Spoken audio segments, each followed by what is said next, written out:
On a de nouvelles informations sur l'affaire Norman. En effet, le youtubeur sort du silence et a posté une vidéo aujourd'hui et je pense qu'il est bon de tout remettre en ordre du début de l'affaire jusqu'à sa réponse. Ok, bonsoir tout le monde, j'espère que vous allez tous très bien. Avant que la vidéo ne commence, n'oubliez pas de liker et de vous abonner, ce petit geste m'aide énormément. L'affaire Norman Tavo a fait l'effet d'une bombe. Le célèbre youtubeur français qui cumule près de 12 millions d'abonnés a été placé en garde à vue lundi 5 décembre 2022 dans le cadre d'une enquête préliminaire confiée à la brigade de protection des mineurs. 6 jeunes femmes ont porté plainte contre l'homme de 35 ans connu sous le pseudonyme Norman fait des vidéos. Selon certaines informations, 5 d'entre elles, dont 2 qui étaient mineurs au moment des faits, l'accuseraient de Le nom de Norman Tavo avait déjà été mentionné après un tweet de Squeezie en août 2018 lors de l'éclosion de la vague Balance ton youtubeur. Il nous avait dit lors d'un tweet, les youtubeurs, y compris ceux qui crient sur tous les toits qui sont féministes, qui profitent de la vulnérabilité psychologique de jeunes abonnés pour obtenir des rapports sexuels, on vous voit, la vérité finit toujours par éclater. Et là c'était le début de la catastrophe pour Norman, qui s'était fait pointer du doigt pour rien du tout. L'ancien youtubeur numéro 1 avait donc pris la parole à ce sujet, disant qu'il ne pointait pas du tout Norman et qu'il s'était pris une vague de haine pour rien. Certains youtubeurs et tweetos ont émis l'hypothèse que Squeezie avait dit ça car une affaire judiciaire était en cours, car au même moment, une fille du nom de Maggie commençait à faire du bruit sur les réseaux sociaux. Elle était passée sur Urbania nous racontant son histoire avec le youtubeur, mais après avoir été interrogée par les enquêteurs, on avait appris que Norman avait dit devant les enquêteurs que c'était un coup monté de la part des victimes et qu'il n'y est absolument pour rien. Cette femme, aujourd'hui âgée de 22 ans, a porté plainte le 14 juillet de la même année, donc en 2020. Elle accuse le youtubeur de l'avoir manipulé pour obtenir des photos et vidéos à caractère alors qu'elle était âgée de 16 ans. Devant les enquêteurs, Norman Tavo s'est ainsi défendu. Maggie a un problème avec moi et ça ne date pas d'hier. À un moment, le youtubeur Le Roi des Rats avait sorti une vidéo se nommant Balance ton youtubeur 1, Norman Tavo, entre parenthèses témoignage. Dans celle-ci, on pouvait y entendre pas mal de femmes témoigner à l'encontre du youtubeur dont Maggie. Sur l'entièreté de la vidéo, on pouvait y voir que des screens de conversation sans aucune autre preuve. Et de là, toute la toile, si ce n'est même toute la France, a commencé à boycotter le youtubeur. Ça ne s'est pas arrêté là car même YouTube avait commencé à détruire la chaîne de Norman. La plateforme avait finalement décidé de démonétiser complètement la chaîne YouTube de Norman en disant ceci: nous considérons le sous toutes ses formes comme inacceptable, a indiqué un porte-parole de YouTube. Si un contenu inapproprié est signalé sur YouTube, nous supprimerons la vidéo et les commentaires conformément à notre règlement. Nous pouvons aussi la clôturer. YouTube a ainsi supprimé au cours du 3e trimestre 2022 60 000 vidéos pour harcèlement et cyberintimidation et a démonétisé d'autres comptes de personnalités visés par des plaintes devant la justice, ce qui fait que Norman a été visé par cette démonétisation. YouTube rajoute même ceci: pour des comportements en dehors de notre plateforme, nous conseillons fortement aux victimes de se manifester auprès des autorités policières ou judiciaires compétentes si nous constatons que le comportement d'un créateur sur YouTube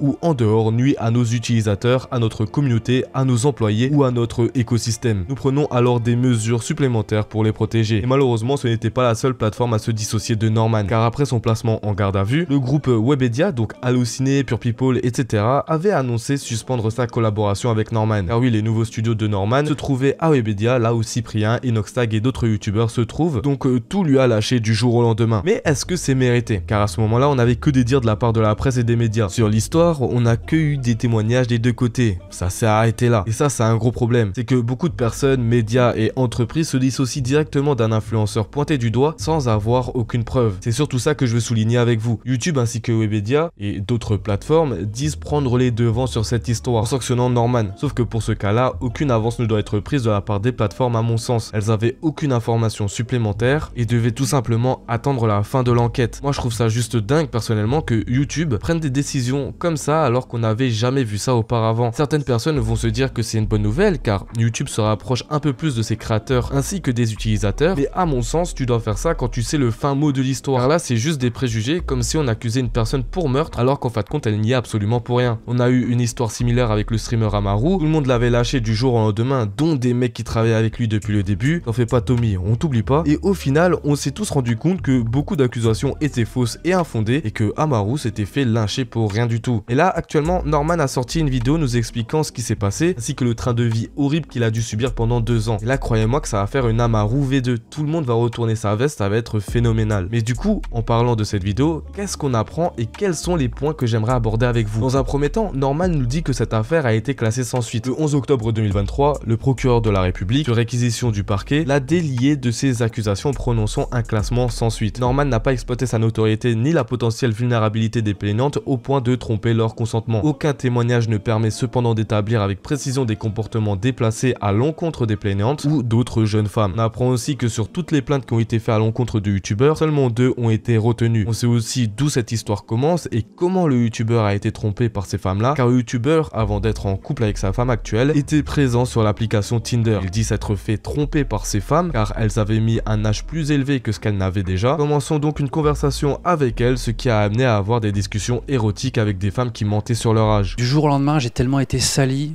c'était tellement violent que j'ai décidé de tout couper. En fait, c'était une situation tellement disproportionnée et injuste que j'avais plus la force de rien. Le harcèlement, l'acharnement était tel que pour la première fois de ma vie, je vous le dis, j'ai envisagé le pire.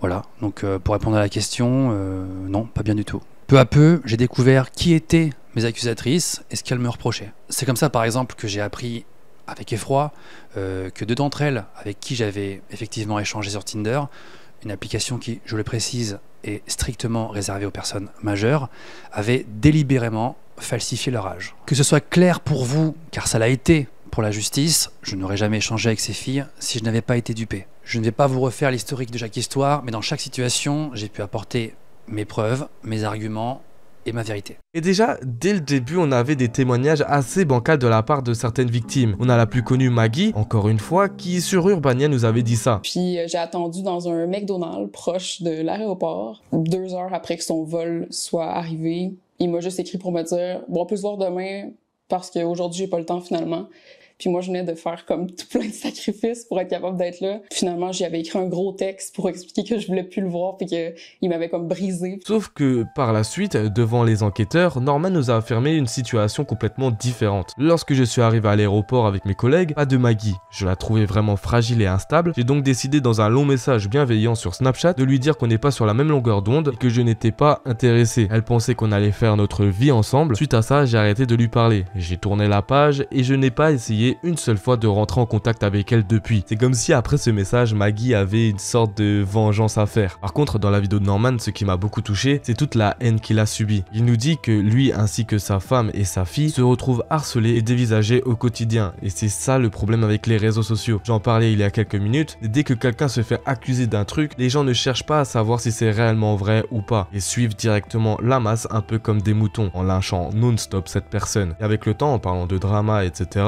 j'ai remarqué que le lynchage se fait plus ressentir lorsqu'une personne a beaucoup d'influence. Ça paraît logique car elle est plus suivie, donc forcément il y aura plus de monde sur ses côtes. Et ce que je veux dire par là, c'est que les mots vont être plus forts, plus impactants, comme si les personnes veulent mettre à égal leurs propos au nombre d'abonnés qu'ont ces influenceurs, parfois insultés pour rien du tout. C'est pour ça qu'à chaque fois que je fais une vidéo drama sur quelqu'un, je dis bien en fin de vidéo qu'il faut se faire son propre avis. Allez chercher minutieusement les informations avec de vraies sources, surtout gardez vos insultes pour vous, car vous ne vous rendez pas compte à quel point ça peut toucher une personne, surtout quand elle est innocente. Il a fallu ensuite affronter la vie quotidienne, la vraie vie, affronter le regard des gens dans la rue, affronter le regard du personnel scolaire dans l'école de mes filles, affronter le médecin, le facteur, le boulanger, tout le monde en fait. Et moi derrière, je pouvais absolument rien dire.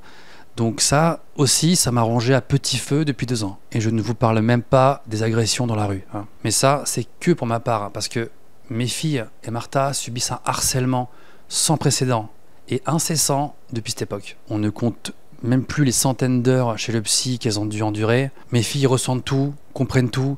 Ma belle-fille a subi du harcèlement scolaire au point de parfois arrêter les cours, parfois arrêter de manger. En fin de vidéo, Norman a pris la parole sur son envie de faire des vidéos. Et honnêtement, voir une personne pleurer car son envie de faire des vidéos a disparu alors qu'il aime ça, ça me touche énormément. On est arrivé à un point où un créateur de contenu présent avant même la création de YouTube se retrouve avec plus aucune envie de faire des vidéos car il a reçu une vague d'harcèlement monstre pour rien. J'espère sincèrement que Norman va retrouver l'envie petit à petit de ressortir des vidéos, surtout quand je vois l'espace commentaire qui le soutient énormément. D'ailleurs, je trouve ça assez drôle, c'est comme si en fin de compte il n'y avait qu'une minorité de personnes qui l'avaient insulté. C'est dingue comment certaines personnes retournent facilement leur veste. D'ailleurs, j'espère que ce sera le cas pour YouTube et pour les youtubeurs qui l'ont boycott, car là on a la preuve que l'une des plus grosses entreprises au monde a fait une grave erreur, c'est-à-dire vouloir prendre les devants sur une affaire même pas encore bouclée par la justice. Et pour de ce qui est des influenceurs, Norman nous dit ça. Ce serait mentir de dire que je n'ai pas perdu des gens autour de moi, mais la question est, est-ce que c'était vraiment des amis ? Alors oui, certains m'ont tourné le dos, et c'était leur droit,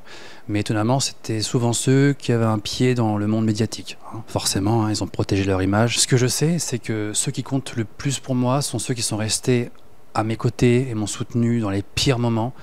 Et ça c'est très précieux, ça a énormément de valeur, et je ne l'oublierai jamais. Et je pense qu'ils se reconnaîtront. Bien sûr, on pense directement à Norman et à Squeezie qui étaient présents et qui ont été auditionnés dans cette affaire. Squeezie a été entendu en juin et Cyprien en septembre. Après, ça se comprend un peu que ces youtubeurs, que ce soit Norman, Squeezie ou autres, ne s'associent pas à des influenceurs qui ont été mis dans la sauce, s'entacheraient leur image et leur audience ne ferait que polémiquer à ce sujet. Et bien sûr, pour les youtubeurs, l'important c'est de collaborer avec des marques car c'est grâce à ça que beaucoup peuvent créer de nouveaux concepts. Donc comment dire que pour leur image auprès des marques, c'est mieux de se dissocier de tout ça. Ne commencez pas à aller insulter certains youtubeurs qui ont boycott Norman, c'est tout à fait normal pour leur image. Voilà pour ce qui est des points que je voulais aborder avec vous. Je vous avais dit que je vous tiendrai au courant lorsqu'on a plus d'infos, donc ça a été fait. C'est sûrement ma dernière vidéo drama sur cette chaîne et pour les personnes qui aiment ça, ne vous en faites pas, la chaîne secondaire prend le relais. Je te mets la chaîne juste ici, donc n'hésite pas à t'abonner, tu seras au courant de tous les dramas en temps et en heure. Et si cette vidéo t'a plu, oublie pas de liker et de t'abonner.